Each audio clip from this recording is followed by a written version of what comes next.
Hello, and welcome to the Scripture Memory Bible Tour, where we look at specific passages of Scripture to better understand the overall message of Scripture. I'm your host and average theologian, Ed Gleason. Let's go. Today's Scripture passage is from Genesis 17:7. "And I will establish my covenant between me and thee and thy seed after thee in their generations for an everlasting covenant, to be a God unto thee and to thy seed after thee." So, what's a covenant? A covenant is loosely defined, can be loosely defined as a promise, but much more so. A covenant is a very, very solemn promise.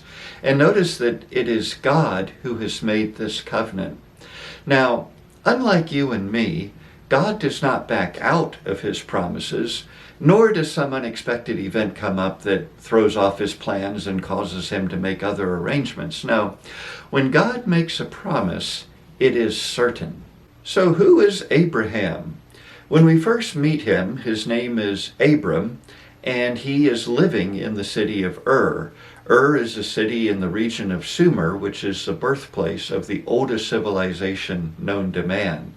The city of Ur, in which Abraham grew up, is sometimes prosperous, sometimes powerful, but always polytheistic, with a hierarchy of gods assigned to every possible aspect of ancient Middle Eastern life.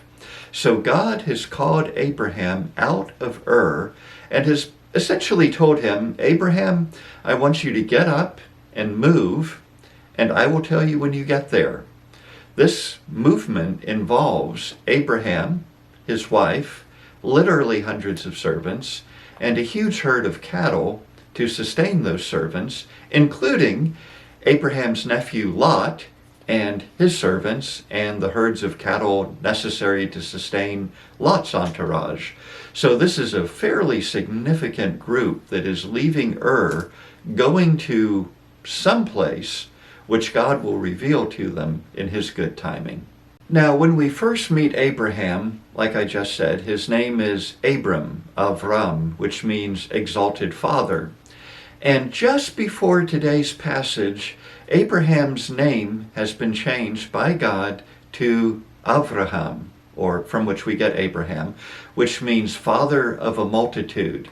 Why did God choose Abraham? God chose Abraham because it was through Abraham that God would raise up the nation of Israel, and it was through the nation of Israel that God would bring the Messiah, Jesus Christ, into the world in his humanity. So one of the reasons why Abraham's name has been changed is because this promise, it is to Abraham, it is to the Jews, but it's broader than that. This is inclusive of all nations, hence the name change to father of a multitude, an international multitude. So much so that in the book of Revelation, in chapter 7, the Apostle John has a vision of a multitude of people from every nation, tribe, and tongue worshiping around the throne of Jesus Christ. Now, what is this covenant that God has made with Abraham? It is simple, it is profound, and it is beautiful.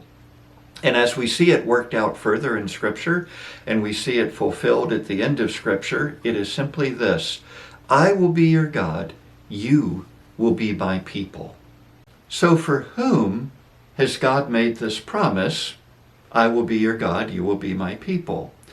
In Galatians 3:29, Paul says, "And if ye be Christ's, then are ye Abraham's seed, and heirs according to the promise." In other words, this promise is good for all who put their faith in Jesus Christ. Now, this raises an interesting question. How does a perfectly holy God reconcile a sinful humanity to himself? Well, that's the story of the rest of the Bible.